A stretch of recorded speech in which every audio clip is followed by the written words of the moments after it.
नमस्कार, स्वागत है आपका सीएनबीसी आवाज एंड मोतीलाल ओसवाल स्टूडियोज में। कमोडिटी राउंड अप में हमारी टॉप स्टोरीज में आज यहाँ पर चांदी है जो as of now all time high से सिर्फ आधा डॉलर दूर है।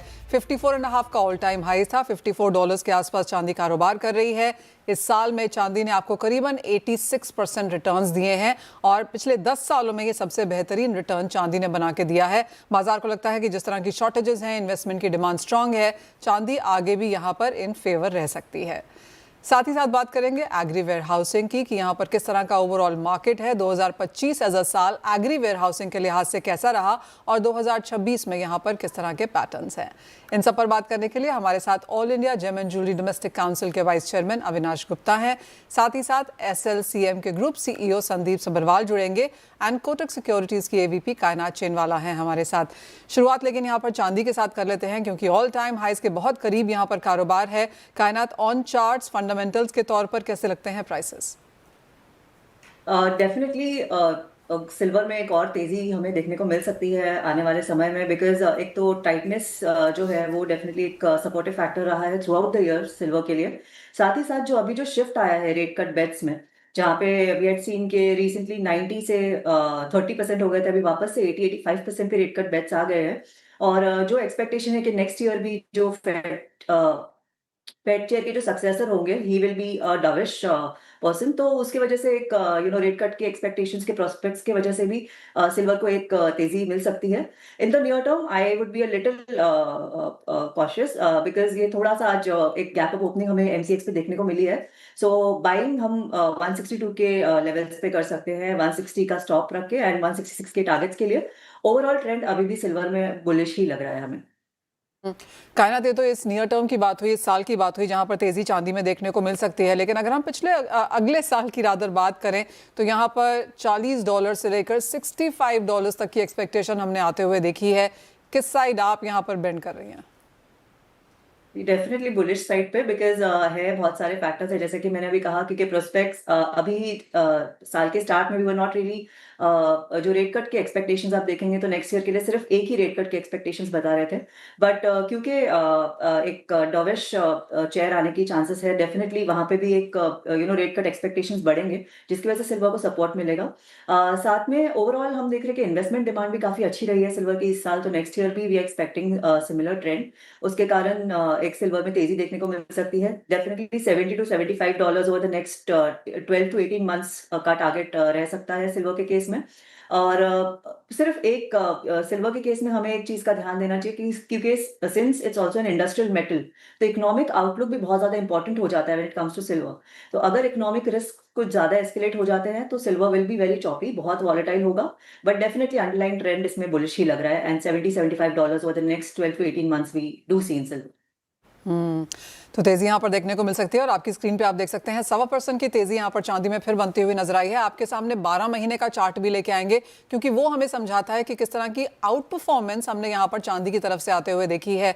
अगर आप पिछले 2 साल का भी चार्ट यहाँ पर देखें तो हमने अक्टूबर 2023 में ये रैली एक्चुअली स्टार्ट होते हुए देखी थी। उस टाइम चांदी का भाव $20 पर आउंस था और उसके बाद लगातार एक बढ़त यहाँ पर बनती हुई नजर आई है। ये 12 महीने का चार्ट है जो 87% के गेन्स आपको यहाँ पर दिखा रहा है। जब हमने 87,000 से शुरुआत की थी और 1,68,000 तक का हाई हमने यहाँ पर बनता हुआ देखा है। तो अगर 1 साल की बात की जाए तो 87,000 के गेन्स हैं। अगर 2 साल की बात की जाए तो चांदी ने आपको 170% के गेन्स यहाँ पर दिए हैं। तो क्लियरली पिछले 2 साल एब्सोल्युटली यहाँ पर चांदी के नाम है और जैसे कायनात हमें बता रही हैं कि आने वाला 1 साल यहाँ पर और तेजी आपको इस कमोडिटी में दिखा सकता है। हमारे साथ अविनाश गुप्ता जुड़ चुके हैं। अविनाश जी नमस्कार। क्लियरली जो आउट परफॉर्मेंस है, अगर हम कमोडिटी ऑफ द ईयर भी बोलें तो शायद चांदी को बोल सकते हैं, जिस तरह के गेन्स हमने यहाँ पर आते हुए देखे हैं। टू बिगिन विद, आपको क्या लगता है कहाँ जा रहे हैं प्राइसेस? चांदी पे मनीषा जी 100% तेजी है, there is no doubt about it, because I think there is some. Avinash ji हम आपको सुन सकते हैं। हाँ जी मनीषा जी, तो मैं यही बोल रहा हूँ कि तेजी बहुत 100% तेजी लग रही है। It is not going to stop here and we can see a rise till 65 till the end of this financial year, sorry this December. $65 आप कह रहे हैं इस साल के अंत तक? हाँ, $65 तक पहुंच सकता है इस साल के अंत में। क्योंकि जो स्टेज पर अभी चांदी खड़ी है, ये $54 के आसपास चल रही है। ये अगर एक 54.5 का जो हाई है वो अगर से ब्रेक करता है तो 65 पहुंचते हुए इसको टाइम नहीं लगेगा हमेशा। तो यानी कि इस फाइनेंशियल ईयर के एंड में यानी कि मार्च तक यहाँ पर $65 प्रति आउंस के लेवल्स बन सकते हैं।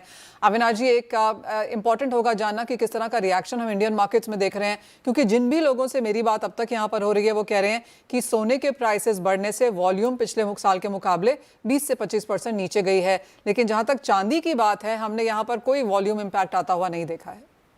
बिल्कुल सही है मनीषा जी, चांदी के अंदर कोई वॉल्यूम में इम्पैक्ट नहीं आया है।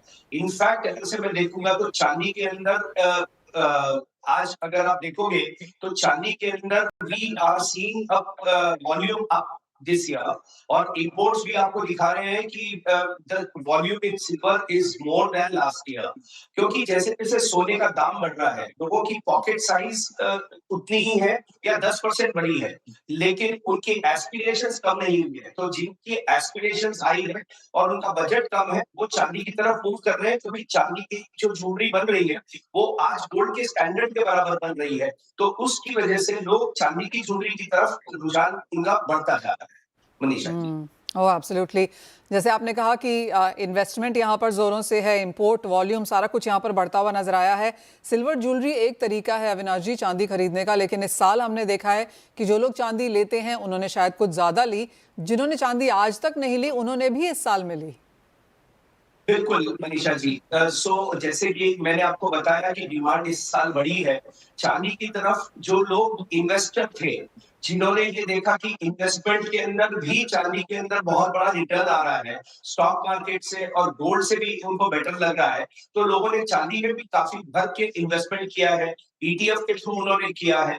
तो सभी एस्पेक्ट से चांदी के अंदर इन्वेस्टमेंट भी बढ़ा है और उसका कंजप्शन भी बढ़ा है, तो दोनों एस्पेक्ट से ही चांदी की तरफ रुझान काफी अच्छा रहा है। और जैसे कि सप्लाई स्क्वीज थी तो दिवाली के टाइम पे हमने देखा कि ऑलमोस्ट 10% का प्रीमियम फिजिकल में चल रहा था, विच वॉज अनप्रेसिडेंटेड, और वो बहुत ही लोगों को परेशान भी किया है, क्योंकि जब भाव नीचे आए थे तो उनको लगा कि हमारी चांदी 15% 17% गिर गई, लेकिन वो गिरी 5 से 7% थी। तो ये सारी चीजें हुई है, बट मुझे ये लगता है कि जिन्होंने भी वो जो यूफोरिया था उसके अंदर चांदी खरीदी है उनको नुकसान नहीं होगा आगे जाकर के, वो कवर अप हो जाएगा।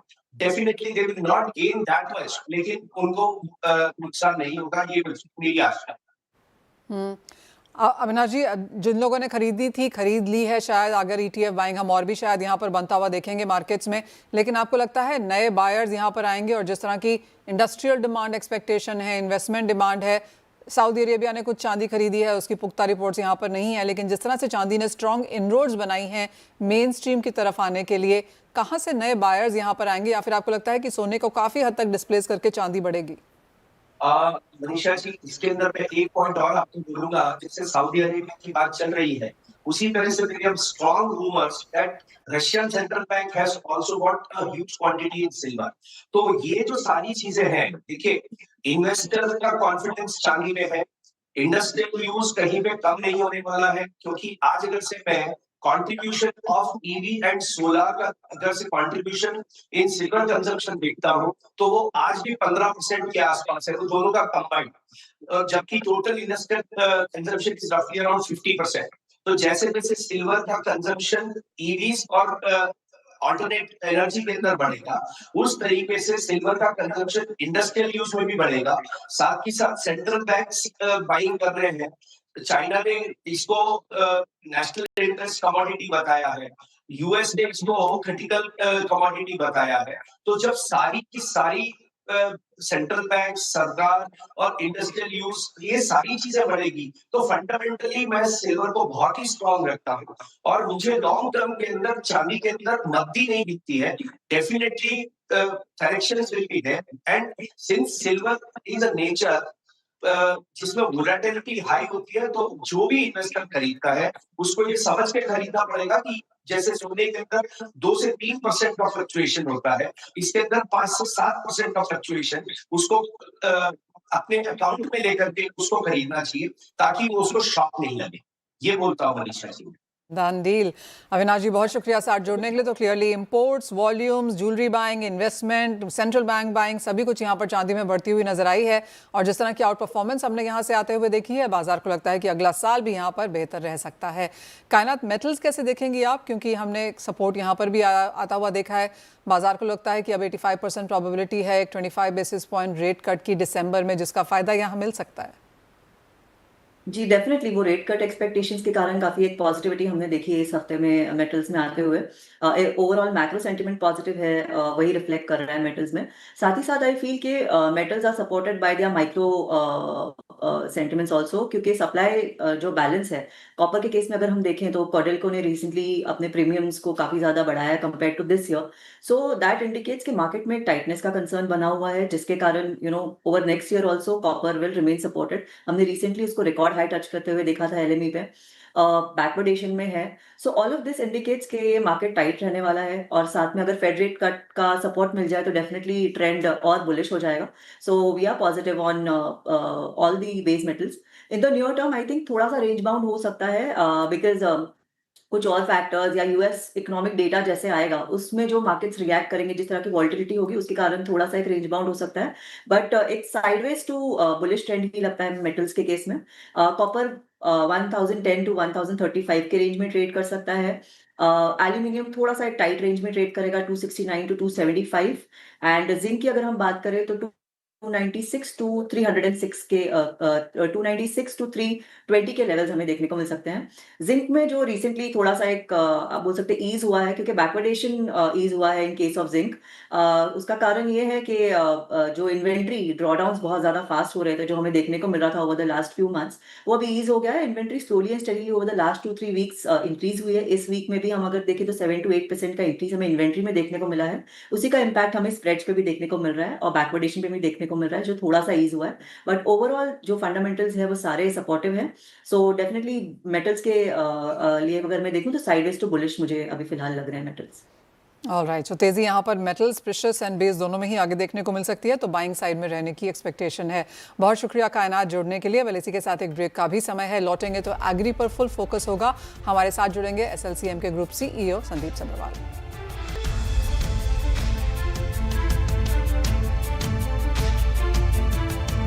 साथ एसएलसीएम के ग्रुप सीईओ संदीप सब्रवाल हैं। संदीप जी नमस्कार, शुक्रिया साथ जुड़ने के लिए। सबसे पहले तो ओवरऑल मार्केट जानना चाहेंगे और आपने किस तरह की ग्रोथ देखी है 2025 में, जब हम agri, credit finance, warehousing जैसे इंस्टेंस देखते हैं। सो मनीषा जी, सबसे पहले तो मैं ये बताऊंगा कि इंडिया जिस तरह से बढ़ रहा है ये बहुत ही पिछले 5 साल, 1 साल की बात नहीं करूंगा, पिछले 5 साल से जो ग्रोथ है वो औसती 40% से ऊपर की औसती ग्रोथ आ रही है वेयर हाउसिंग सेक्टर में। सबसे इंपॉर्टेंट पॉइंट ये है कि इस साल का अगर मैं बम्पर क्रॉप देखूं तो 357.7 मिलियन टन का टोटल औसती प्रोडक्शन की अनुमान है। इसमें इंपॉर्टेंट बात ये है कि अगर आप देखें तो पिछले 10 साल और 15 सालों के आंकड़ों में तो जनरली आप देखते थे कि ये इजाफा होता था कि वीट की प्रोडक्शन बढ़ गई, राइस की प्रोडक्शन बढ़ गई। पर इस साल आप देखेंगे तो millets, course grains and oil seeds सभी की प्रोडक्शन बढ़ी है। फॉर एग्जाम्पल अगर मैं देखता हूँ तो आप कोर्स ग्रेन में देखें तो मक्के में ही इटसेल्फ 6.25 लाख मिलियन टन का इजाफा होकर 43.7 मिलियन टन का अनुमान है प्रोडक्शन का। इसका एक इम्पॉर्टेंट पैरामीटर ये आ जाता है मनीषा जी कि अगर आप देखें तो इससे जो स्टेट की डेमोग्राफिक्स है वो चेंज हो रही है। जो इंपॉर्टेंस पहले सिर्फ पंजाब या हरियाणा की थी क्योंकि वो राइस और वीट प्रोडक्शन स्टेट्स थी, वही इंपॉर्टेंस अब कहीं ना तेलंगाना, बिहार सबकी होने लग गई है, बिकॉज वो मिलेट्स, कोर्स ग्रेन और ऑयल सीड्स की प्रोडक्शन में इजाफा आ रहा है। तो इस हिसाब से अगर आप वेयर हाउसिंग की बात करें, इंफ्रास्ट्रक्चर की बात करें, तो वो डेमोग्राफिक चेंज भी आ रहा है वेयर हाउसिंग में और इंफ्रास्ट्रक्चर चेंज भी आ रहा है। तो उसमें भी मैं ये कहना चाहूंगा कि आप इंफ्रास्ट्रक्चर या कोई भी बात करें वेयर हाउसिंग में, तो वेयर हाउसिंग को भी चेंज होना पड़ेगा as inclusive warehousing, inclusive infrastructure growth. और मैं आपको उसमें भी बताना चाहूंगा inclusive warehousing and inclusive infrastructure growth का क्या मतलब मैं कहना चाह रहा हूँ कि इसमें आगे inclusive growth of financing, procurement, quality checking, security and storage, ये सारा एक फिजिकल मॉडल की तरफ जा रहा है ये पूरा warehousing and agriculture sector. Oh absolutely. Within this अगर आप इंक्लूसिव की यहाँ पर बात कर रहे हैं संदीप, उसमें प्राइवेट इन्वेस्टमेंट कहाँ तक स्टैंड करती है? मनीषा जी, प्राइवेट इन्वेस्टमेंट में भी आप देखेंगे तो अगर वेंचर कैपिटल की बात करते हैं तो वेंचर कैपिटल का पिछले 2-3 साल से थीम पहले था खूब एग्रीटेक का, फिर वो थीम थोड़ा धीमा हुआ, पर वो फिर हम देख रहे हैं कि उसमें फिर इजाफा आ रहा है। परंतु क्या हो रहा है कि इवॉल्व्ड इंफ्रास्ट्रक्चर बन गया है। मैंने जैसे आपको बताया कि फिजिकल इंफ्रास्ट्रक्चर है, तो ये private sector funds and public sector markets भी ये देख रही हैं कि वेयर हाउसिंग या एग्रीटेक कोई अलग चीज नहीं है, कोई एग्रीकल्चर एक फील्ड है। उस एग्रीकल्चर फील्ड में अलग अलग ये छोटे छोटे हिस्से हैं जो कंपनीज और या जो सिस्टम या प्लेटफॉर्म इन सबको साथ लेके चलेगा। मीन्स कि वो फाइनेंशियल इंक्लूजन भी कर रहा है, वो क्वालिटी चेकिंग भी कर रहा है, वो स्टोरेज सॉल्यूशंस भी दे रहा है, ट्रांसपोर्टेशन सॉल्यूशंस भी दे रहा है। तो वो एक जगह है जहाँ पे बहुत जबरदस्त ग्रोथ आ रही है और आगे भी आएगी। और उसका एक इम्पॉर्टेंट एक पैरामीटर मापदंड ये भी है कि जो नेशनल हाईवेज बने, जो कनेक्टिविटी बनी पिछले 10 सालों में, उससे जो रोड ट्रांसपोर्ट की सुविधा आई है, उससे ही भी एक बहुत बड़ा इजाफा मिला है इस पूरे सेक्टर को।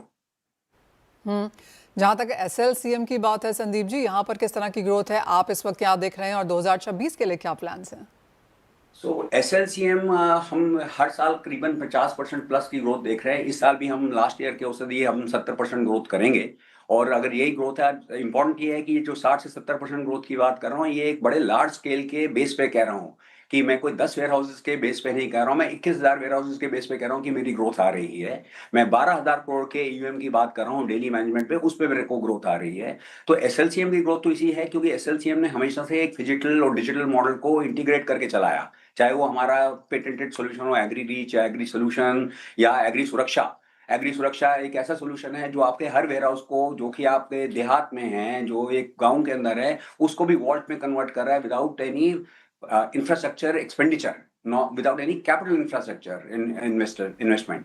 तो जहां हम AI की बात करते हैं और हम बात करते हैं E-कॉमर्स सेक्टर की, एग्रीकल्चर में ये पहले से आ चुका है, पर उसके ऑफशूट्स आपको अब दिखने लगे हैं कि ये जो काम हम लोगों ने आज से 7 साल पहले स्टार्ट किया था, उसके रिजल्ट्स आज आ रहे हैं मनीषा जी। एक फाइनल सवाल संदीप जी, और हर साल हम देखते हैं कि सरकार की तरफ से यहाँ पर काफ़ी सपोर्ट एंड पुश यहाँ पर देखने को मिलता है। क्या एक और चीज़ है जो आपको लगता है अभी भी यहाँ पर की जानी चाहिए in sense of policy framework? तो पॉलिसी फ्रेमवर्क में जैसे हमने लेबर पॉलिसी रिफॉर्म अभी रिसेंटली देखे, या पॉलिसी फ्रेमवर्क में हम ये देख रहे हैं कि आप वेयर हाउसिंग सेक्टर पे सरकार फिर फोकस दे रही है कि इंफ्रास्ट्रक्चर क्रिएशन में। आई थिंक सरकार को एक इंक्लूसिव पॉलिसी ग्रोथ बनानी पड़ेगी कि एग्रीकल्चर को वो देखें as a conglomerate of warehousing, procurement services, storage, quality checking, सबको एक मिला के एक इंफ्रास्ट्रक्चर, तो एक विंडो क्लियरेंस होना चाहिए। अगर आप मैं देखूँ तो अगर पॉलिसी मैटर की आप बात कर रहे हैं, तो आज मैं वेयर हाउसिंग करता हूँ तो मेरे को APMC का लाइसेंस अलग चाहिए, क्वालिटी चेकिंग करता हूँ तो NABL का लाइसेंस अलग चाहिए, मैं आपका वेयर हाउस किराए पे लेता हूँ तो मेरे को लीज एग्रीमेंट के लिए कहीं और जाना पड़ता है, उसको भरने के लिए मेरे को GST का अलग होना चाहिए। तो बहुत बड़ा सीमलेस अगर इंटीग्रेशन करना है तो ये सारे डिपार्टमेंट्स को इकट्ठे वर्क करके एक सिंगल विंडो बन जानी चाहिए, जहाँ पे अगर वेयर हाउसिंग कोई सर्विसेज दे रहा है, उसमें AI की सर्विसेज भी दे रहा है, तो वो सारों की लाइसेंसिंग, उनकी जो रेड टेपिज्म का जो ये जो एक डिफरेंट डिपार्टमेंट से इंटरेक्शन है वो बंद होके एक डिपार्टमेंट के अंदर आ जाए, तो ये और सीमलेस और फास्ट हो जाएगा। ओह वेल एब्सोल्युटली, काफ़ी कुछ काम यहाँ पर हुआ है। और जैसे संदीप जी हमें बता रहे हैं कि ओवरऑल मार्केट ग्रोथ 40% है, तो कंपनी ग्रोथ 50 to 70% ग्रोथ है, तो क्लियरली अच्छे खासे गेन्स हमने यहाँ पर आते हुए देखे हैं एंड ऑन ग्राउंड वो यहाँ पर अब नजर भी आने लगा है। संदीप जी एज ऑलवेज बहुत शुक्रिया साथ जुड़ने के लिए, और इसी के साथ फिलहाल इस कार्यक्रम में इतना ही समय भी है, मुझे भी दीजिए इजाजत। आप बने रहिए हमारे साथ, हम मार्केट्स एंड स्टॉक स्पेसिफिक्स पर और इन्फॉर्मेशन लेके आएंगे इस ब्रेक के बाद।